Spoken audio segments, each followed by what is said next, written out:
Deməli dostlar, bayaq gördüyünüz videoda adamların ayaq səsini kastım və onları öldürdüm. Siz də mənim səs kasma ayarlarımdan istifadə edib adamların ayaq səsini eşitmək istəyirsinizsə, bu videoda qalın və videonu sonuna qədər izləyin.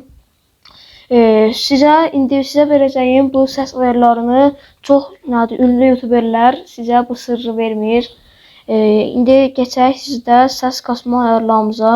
Səs kasma ayarlarımıza keçmədən əvvəl kanala abunə olun və like atın. İndi keçək səs kasma ayarlarımıza. Birinci ayarlara giririk və buradan səs və toxunusala giririk. Səs və toxunusalda çox insanın elədiyi səhvlərdən biri səs effekt kalitəsini düşüyə qoyurlar ya da ki yüksəyə qoyurlar. Bunun avantajı çox pisdir. Düşüyə qoyanda ya da ki yüksəyə qoyanda sizin səs kasmağınız çətinləşir. Əgər telefonunuz dəstəkləyirsə ultraya qoymalısınız. Məndə aşırı yüksəkdədir. Mən də aşırı yüksəyə qoyuram.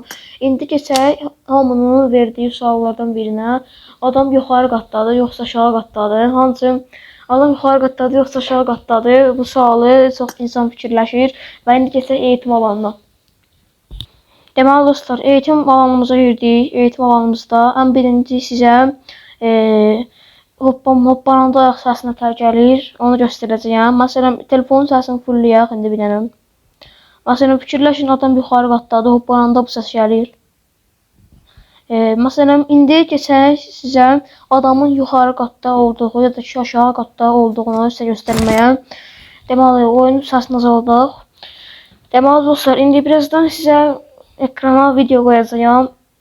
Adamın yuxarı qatda olduğunu göstərən, bir də aşağı qatda olduğunu göstərən video qoyacağam və siz də oradan baxarsınız.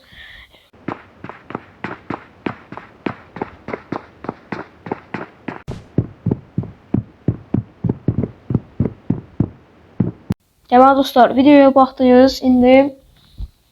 İndi sizə verdiyim səs ayarları bu idi. Səs kasmaq üçün bu ayarlardan istifadə etməlisiniz və ya ki qulaqlıq naşikdəki səs kasmaq üçün sizə kömək edəcək. Bugün sizlə birlikdə bir dənə də videonun sonuna gəldik. Bu tarz videoların gəlməsini istəyirsinizsə kanala abunə olun və like atın. Gələn videomuzda görüşərik. Hələlik.